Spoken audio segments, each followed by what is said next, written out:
Ikaw ba ay namomroblema o kaya na may agam-agam na nais ng kasagutan? Aba, itanong mo yan kay Kong Tony Roman. Sa ating pinakaunang episode ng Itanong Mo kay Kong Tony Roman, alamin ang isa sa mga epektibong hakbang para sa mga taong ayaw magsustento sa kanilang mga anak. Aba nako, halina't alamin, Kong Tony, ano po ba ang dapat gawin?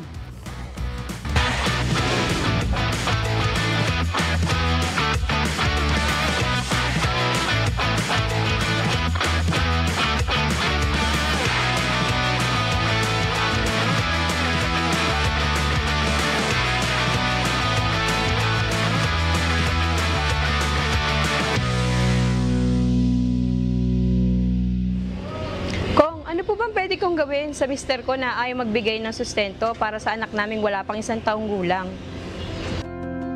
Alam mo yung sustento, pananagutan ng magulang, yung tatay at nanay. So wag mong iisipin na katungkulan lang yan ng ama ng anak mo. Yung laki ng sustento ay batay sa laki ng kita ng magulang at laki ng pangangailangan. Na binanggit mo, less than 1 year old. So maraming pangangailangan yan.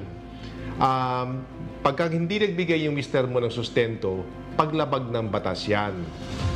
Pero mahalaga na i-document mo muna na hinihiling mo na magbigay siya ng sustento. Paano? Magpadala ka ng demand letter. Hindi naman kinakailangan na i-LBC o nakasulat. Pwede mo naman i-text yan o i-message sa kanya sa Facebook. At pag nakita mo na talagang ayaw magbigay, bagamat may kakayahan siya, maaari kang dumulog doon sa VAUSI desk sa barangay ninyo. Ang tulad ng binanggit ko, paglabag ng batas yan, maaaring civil case o criminal case. Ang civil case, walang criminal record yung mister mo kapag hindi siya nagbigay ng sustento. Ngayon, kung gusto mong mas masakit ang ulo niya, pwede mo siyang kasuhan for economic abuse para sa paglabag ng anti-VAUSI law. Dahil sabi ng batas na yan, kapag hindi nagbigay ng sustento ang tatay, okay? Dahil nga asawa mo siya, ay yan ay economic abuse na paglabag.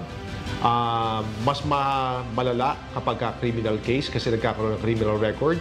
Kapag nasampahan ng kaso sa korte, nagkaka-record siya sa NBI. Pag humingi siya ng NBI clearance, lalabas yung record na yon.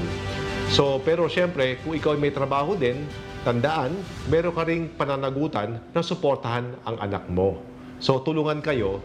Pero I assume, batay sa tanong mo, na marahil mas may kakayahan yung mister mo na magbigay ng suporta, pero ayaw niya ibigay sa anak mo. Sa mga nais humingi ng payong legal na libre, magpadala lang ng mensahe sa congresstv@gmail.com o kaya sa Congress TV Digital.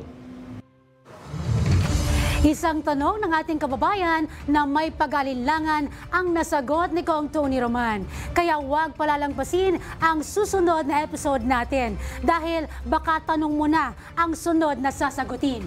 At kung may mga katanungan na nais mabigyang linaw, itanong mo kay Kong Tony Roman.